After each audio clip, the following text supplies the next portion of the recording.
Hello दोस्तों, स्वागत है आप सभी का जागरण जोश पर। मैं हूं आपके साथ आपका दोस्त अपूर्व ठाकुर। आज हम बात करने जा रहे हैं भारत सरकार की एक ऐसी फ्लैगशिप स्कीम के बारे में जिसने ग्रामीण भारत की तस्वीर को पूरी तरीके से बदल कर रख दिया है। जी हां, हम बात कर रहे हैं प्रधानमंत्री आवास योजना ग्रामीण की।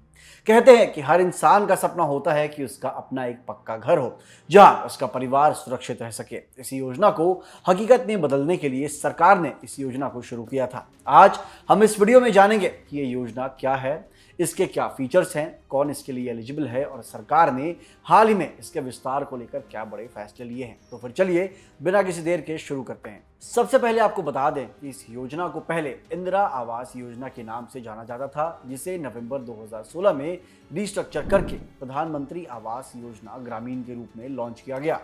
इसका नोडल मंत्रालय केंद्रीय ग्रामीण विकास मंत्रालय है। हाल ही में प्रधानमंत्री नरेंद्र मोदी की अध्यक्षता में केंद्रीय कैबिनेट ने एक बहुत बड़ा फैसला लिया। सरकार ने इस योजना को फाइनेंशियल ईयर 2024-25 से लेकर 28-29 तक यानी अगले 5 सालों के लिए जारी रखने की मंजूरी दे दी है। सरकार का लक्ष्य है कि इस अवधि के दौरान ग्रामीण इलाकों में 2 करोड़ और पक्के मकान बनाए जाएं ताकि कोई भी गरीब परिवार बिना छत के ना रहे। अब बात करते हैं इसके भारी भरकम बजट और फंडिंग पैटर्न की। अगले 5 सालों में इस योजना को पूरा करने के लिए सरकार ने कुल 3,06,137 करोड़ रुपए का टोटल अलॉटमेंट तय किया है। इसमें से केंद्रीय हिस्सेदारी 1,88,752 करोड़ रुपए होगी और राज्य की 1,21,385 करोड़ रुपए। अब बात करते हैं इसके भारी भरकम बजट और फंडिंग पैटर्न की। अगले 5 सालों में इस योजना को पूरा करने के लिए सरकार ने कुल 3,06,137 करोड़ रुपए का टोटल अलॉटमेंट तय किया है। इसमें से केंद्र हिस्सेदारी 1,84,752 करोड़ रुपए की होगी और राज्य की हिस्सेदारी 1,21,385 करोड़ रुपए की।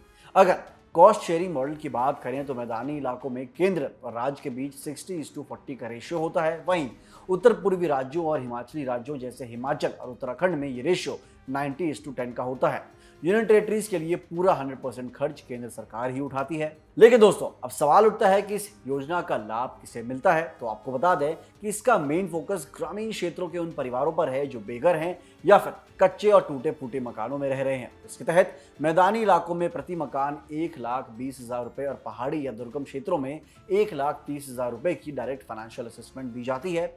इसके साथ ही मनरेगा के तहत लाभार्थी को अपने घर के निर्माण के लिए 90 से 95 दिनों की अकुशल मजदूरी का लाभ भी मिलता है। इतना ही नहीं, स्वच्छ भारत मिशन के तहत शौचालय बनाने के लिए 12,000 रुपए की अलग से मदद भी दी जाती है। लाभार्थी चाहे तो मकान के लिए 70,000 रुपए तक का लोन भी ले सकते हैं। दोस्तों, इस योजना की सबसे खास बात यह है कि इसमें किसी भी तरह के भ्रष्टाचार को रोकने के लिए टेक्नोलॉजी का जमकर इस्तेमाल किया गया है।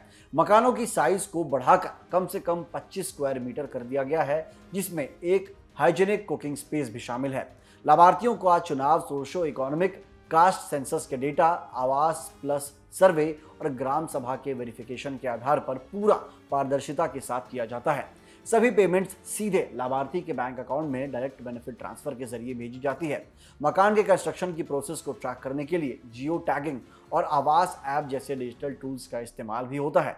और तो सिर्फ यही नहीं, इस योजना को और ज्यादा असरदार बनाने के लिए इसे सरकार की अन्य कल्याणकारी योजनाओं के साथ भी जोड़ा गया है। यानी PMAYG के घर में प्रधानमंत्री उज्ज्वला योजना के तहत LPG कनेक्शन, सौभाग्य योजना के तहत बिजली कनेक्शन और जल जीवन मिशन के तहत पीने के साफ पानी का नल भी दिया जाता है। संक्षेप में कहें तो यह सिर्फ एक पक्के मकान की योजना नहीं है, बल्कि ग्रामीण परिवारों को एक सम्मानजनक जीवन देने का एक बहुत बड़ा जरिया भी है।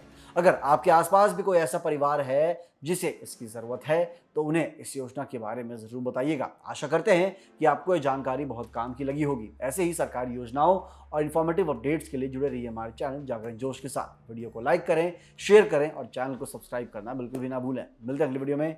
जय हिंद।